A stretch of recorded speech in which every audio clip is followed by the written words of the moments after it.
Perkembangan teknologi zaman sekarang tanpa disadari telah mengubah pola hidup manusia. Orang tua memberikan gadget kepada anak sebagai solusi untuk mengisi waktu anak. Namun tanpa disadari bahwa ternyata pemakaian gadget yang berlebihan dapat memberikan dampak negatif terhadap tumbuh kembang anak. Anak-anak cenderung menjadi antisosial dan kurangnya aktivitas fisik mengakibatkan anak berisiko menjadi obesitas menurut laporan WHO atau Organisasi Kesehatan Dunia pada 2011. Ponsel dan perangkat teknologi tanpa kabel lainnya mengandung resiko emisi radiasi yang menjadi ancaman bagi anak-anak. Selain ancaman bagi fisik mereka, anak-anak juga menjadi kurang peka dengan alam.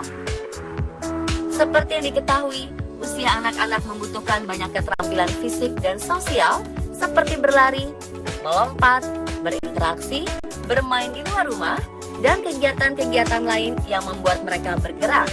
Dengan begitu, tubuh anak menjadi tidak rentan terhadap penyakit dan memiliki mental yang kuat untuk bekalnya ketika dewasa nanti. Ada banyak sekali manfaat bermain di luar rumah. Anak bisa lebih banyak mengeksplorasi lingkungannya, mengasah daya kreasi dan imajinasi anak, melatih keterampilan motorik, dan mengasah panca indera anak. Bermain di luar tidak harus mahal. Para orang tua mungkin masih ingat beberapa permainan tradisional yang dulu dimainkan bersama teman-teman. Meski sederhana, permainan-permainan ini mengajarkan banyak hal-hal positif yang dibutuhkan untuk tumbuh kembang anak-anak. Inilah beberapa permainan tradisional yang bisa kita ajarkan kepada anak-anak.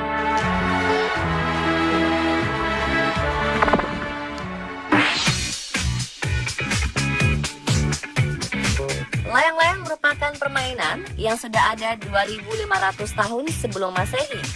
Di Indonesia, layang-layang mulai dikenal pada abad ke-17. Saat itu, layang-layang hanya dimainkan oleh keluarga bangsawan. Selain dimainkan, layang-layang juga sering dilombakan, pesertanya para bangsawan tadi. Di berbagai daerah di Indonesia, layang-layang bukan hanya sekedar permainan tradisional, tetapi juga menjadi bagian dari ritual tertentu. Kebanyakan berhubungan dengan budidaya pertanian seperti pesta panen.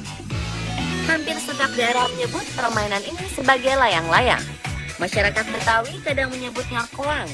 Ada yang berlomba menghias layangan, ada juga bermain dengan mengadu layangannya dengan layangan orang lain.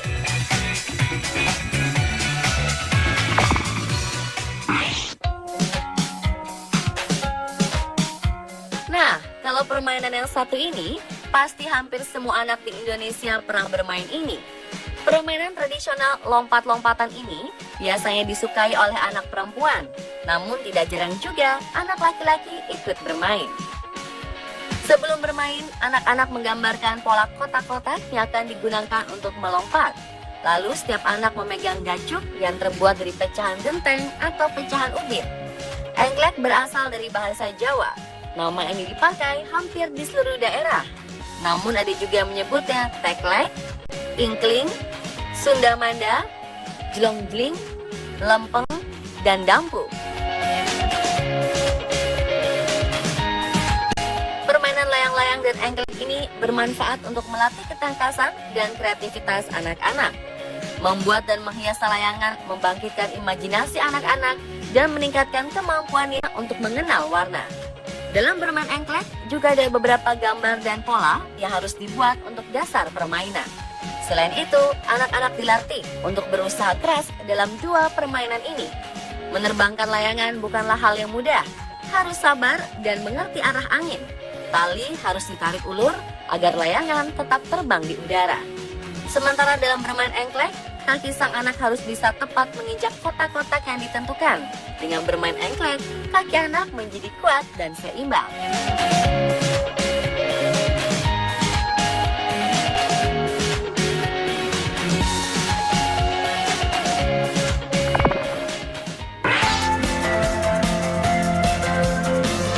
Karet gelang bagi orang dewasa gunanya adalah untuk mengikat sesuatu. Namun bagi anak-anak, ini bisa dijadikan permainan namanya lompat tali merdeka. Permainan ini mengajarkan banyak hal untuk anak-anak. Mulai dari cara membuat talinya, mereka harus merangkai karet gelang satu demi satu, hingga akhirnya karet berbentuk tali yang panjangnya 1 hingga 2 meter. Setelah itu sambil bermain, anak-anak belajar bersosialisasi dengan teman-temannya. Lompat tali juga mengajarkan anak-anak untuk sportif. Jika mereka tidak bisa melampaui ketinggian tali, maka harus menyerahkan gilirannya ke orang lain. Kemampuan kreativitas anak juga jadi lebih terasa. Misalnya, anak-anak harus akurat merancang lompatan agar menjangkau ketinggian tali yang diinginkan. Kemampuan motorik kasarnya juga diasah. Meski awalnya masih belum mahir, lama-lama permainan tali ini akan membuat anak menjadi lincah, cekatan, dan tangguh.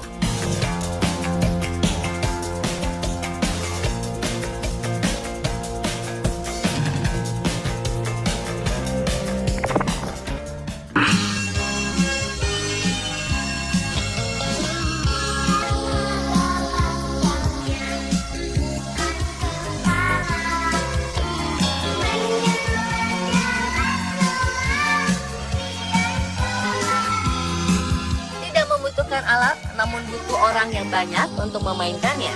Inilah permainan ular naga. Seperti namanya, setiap pemain akan berbaris sambil memegang pinggul teman bermainnya, membentuk seperti badan ular. Dua orang menjadi pintu gerbang yang akan dilewati oleh ular naga anak-anak tadi. Sambil bernyanyi, mereka akan mengelilingi pintu gerbang keluar dan masuk hingga akhirnya lagu berhenti dan anak yang berada paling belakang tertangkap. Setelah tertangkap, akan ada dialog yang berbeda-beda pada setiap daerah. Permainan ini tidak hanya mengajarkan anak bergerak dan bernyanyi, namun juga bersosialisasi. Ada satu lagi permainan yang melatih sosialisasi anak dalam bermain, yaitu bakyak.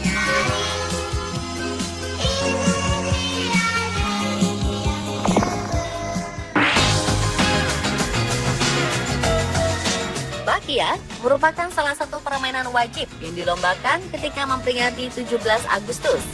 Nama permainan ini diambil dari alat yang dimainkan, yaitu bakyak. Bakyak adalah sendal yang terbuat dari kayu. Namun dalam permainan bakyak, sendal kayu ini dipakai oleh 3 hingga 5 orang. Masyarakat Sumatera Barat menyebutnya terompa galua.